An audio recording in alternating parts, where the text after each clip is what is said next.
Okay, so where we're going to start, if you're using Windows 10, and you should be, stereo mix, which you may have heard of or used before, is no longer in effect.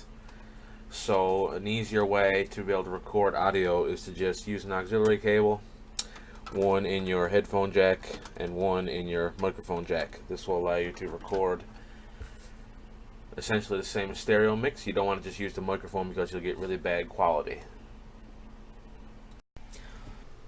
Of course, we're going to need a source to record, so choose your game, whatever you want. This will usually be done through emulators. Obviously, you can record actual PC game audio as well. In a lot of cases, though, you may be able to just skip all this and actually just copy the files right out of their directories, although lots of times they'll be encrypted as well. If you don't know much about emulators, ask in the comments. Right now I'm using one called RetroArch, which is nice because it can handle anything you can throw at it, really. You can emulate virtually any console with it, instead of having a different one for each console.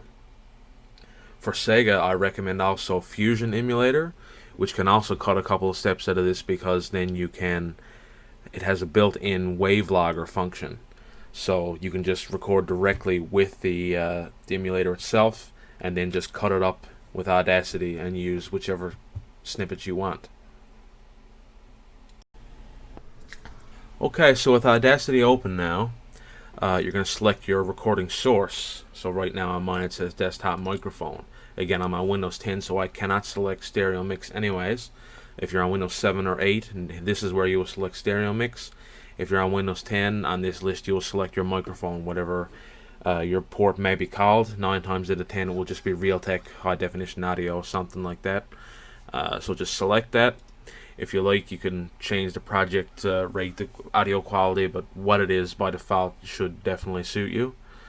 And then you just hit record.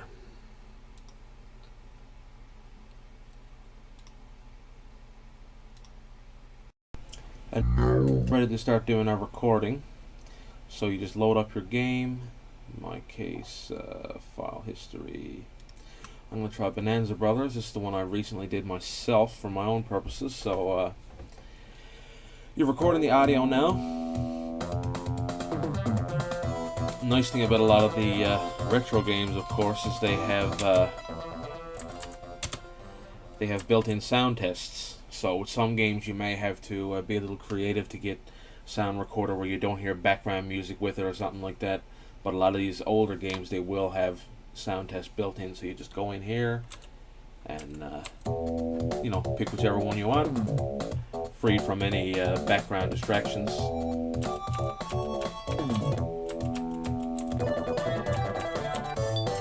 Really great soundtrack to this game.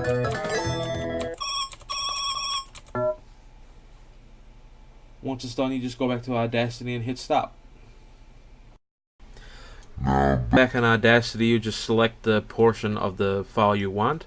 It might be a good idea to just copy it and start a new instance of Audacity and paste it in there, because you may want to use multiple sections of the recording you just made.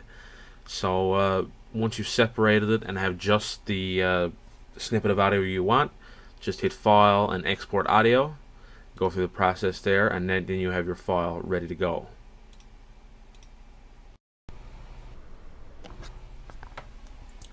So once you got your file and you're happy with it, you just got to put it on your phone. You can, if you have cloud storage, which you probably should, you can just save it to that OneDrive, Dropbox, whatever, and then download it on the phone, or plug it in as I'm doing here, and just go to phone. I have an S7. I'm pretty sure all Samsungs work this way. You just go phone/notifications, and that's where you put it in. You may have overheard one from Sonic the Hedgehog, the checkpoint noise earlier on in the video.